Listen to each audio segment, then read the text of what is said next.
Elaborate on what you call the subconscious and what folks might generally know as the subconscious mind. MBT theory describes the subconscious as a complete derivative of having fear, and that is very interesting. The word subconscious is often used in such a way as to be mysterious and outside of one's control. Perhaps you could provide some clarity about the MBT definition. Well, I don't know if I provide more clarity than he's already heard, but I will try to make that clear.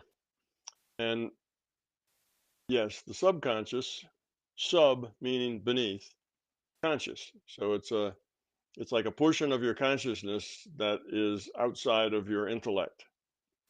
That's the basic meaning of the word sub, the consciousness beneath the consciousness of which you are aware. So I'm going to call the consciousness of which you're aware your intellect, what your intellect's aware of.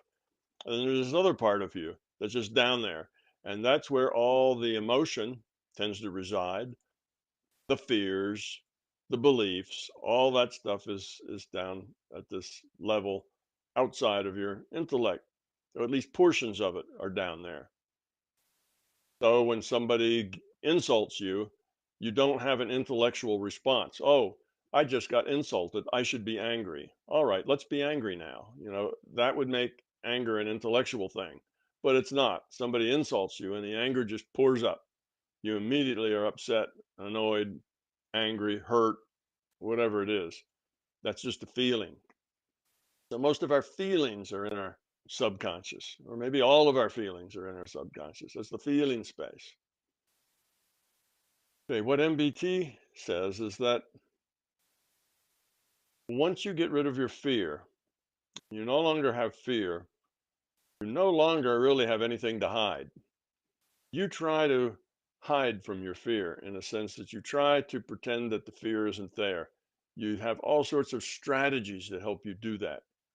So if you are afraid that you are just a small bit of nothing and not very important or adequate or competent, then you have several strategies. You can be a shrinking violet and stand in a corner all the time and not talk to anybody, or you can be belligerent and you can be aggressive and you can cover up that feeling of inadequacy by being tough, by pushing people.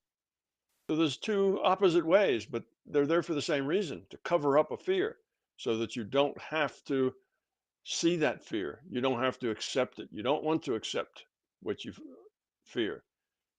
You don't want to have to deal with it. So we have strategies for covering up, and that's what our ego does. Our ego tells us, so you're not really afraid that you're a little bit of nothing. You just don't have a lot to say. And most all the small talk is just rubbish anyway, just people, flapping their lips and not really saying anything. And you're deeper than that. You don't do all that shallow stuff. So you just sit over here by yourself and maybe somebody will come talk with you. And or if you're belligerent, then you feel that that's a way that you can get your way. It's a way that other people will pay attention to you because you're aggressive, and that works. You don't have to deal with being inadequate. You see, so these are just things that we are to cover up our fears. So the fear is something we don't want to deal with. We don't want to see it. We don't want to admit it. We don't want to recognize it. We want it to be gone, and we can ignore it. We can deny it. Okay, well, when we do that, it ends up not in our intellect. Otherwise, we'd know about it. We'd think about it. It would be there. And on our minds, we'd be thinking, oh boy, I'm really inadequate. But we don't. We bury it. We don't think about that. It's just down there and we feel it, but we even push those feelings down to where we're not even aware of the feelings, but they're down there. And that's what this subconscious is. It's all of this junk that we don't want to deal with. It just comes out on its own. When you get rid of all the fear, then you become authentic, the whole you. You become one whole thing. You don't have pieces of you that are hidden from yourself. There's no need to hide pieces from yourself. You're aware of your intellect and the things that you process, but you're also aware of your sexuality, you're aware of your sensuality, you're aware of, that you're hungry, you're aware of everything. You don't have to have stuff hidden away from you.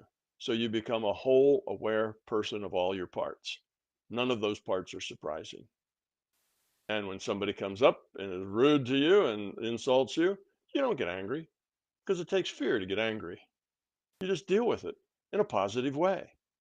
You see, there's nothing that bubbles up out of you from the great unseen.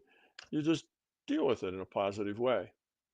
So it's the subconscious then becomes a piece of us that is really dysfunctional for us, and we cover it over. Now, if you are aware and you don't have any fear, do you still have feelings? Of course you have feelings. But the feelings they don't come up out of some deep basement that shock you or surprise you. You have feelings, and those feelings you accept them and they are there. They're you, they're a part of you. Okay, this makes me feel happy. This makes me feel sad. This makes me feel whatever. And you have those feelings and they're just there just like anything else is there. They're a part of you. It's not the kind of thing that suddenly you're in a rage or suddenly you just cry and you don't know why. I'm bawling, but I don't know why. If you are aware and don't have fear, if you're crying, you do know why. You don't have these surprising things that leap up, surprising anger, likes and dislikes that come from nowhere. You know exactly, where things are and why they're there.